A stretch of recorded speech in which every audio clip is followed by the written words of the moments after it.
Hi friends, இன்றைக்கி நம்ம திருநெல்வேலியில் ஃபேமஸான சொதி குழம்பு எப்படி செய்யுதுன்றது பார்க்க போகிறோம்.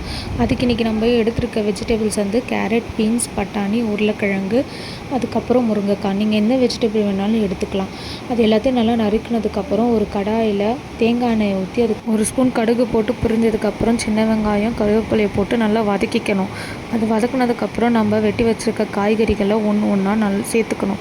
அதை சேர்த்து நல்லா வதக்கிக்கணும். அது வதங்கினதுக்கப்புறம் ஒரு துண்டு இஞ்சி, 2 பச்சை மிளகாவை மிக்சியில் நல்லா அரைச்சி அதோட விழுதையும் சேர்த்து நம்ம ஆட் பண்ணிக்கணும். இதுக்கு நம்ம இன்றைக்கி எடுத்துக்கிறது வந்து 2 முடி தேங்காய்.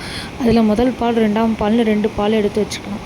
இதில் ஃபர்ஸ்ட்டு 2ஆம் தேங்காய் பாலை ஊற்றி உப்பு போட்டு நல்லா காய்கறியில் கொதிக்க விடணும். கொதிச்சதுக்கப்புறம் ஒரு கப்பு பாசிப்பருப்பு நல்லா வேக வச்சு மசித்து அதில் ஆட் பண்ணி அது நல்லா கொதி வந்ததுக்கப்புறம் முதல் தேங்காய் பால் ஊற்றி நிறுத்திடணும் அடுப்பை. அதுக்கப்புறம் ஒரு 1/2 லெமனை பிழிஞ்சு விட்டோம்னா திருநெல்வேலி ஸ்பெஷல் சொதி குழம்பு தயாராகிடும். இந்த மாதிரி டிஃப்ரெண்ட்டான வீடியோஸ் பார்க்கணுன்னா எங்கள் சேனலை ப்ளீஸ் சப்ஸ்கிரைப் பண்ணுங்கள் ஃப்ரெண்ட்ஸ்.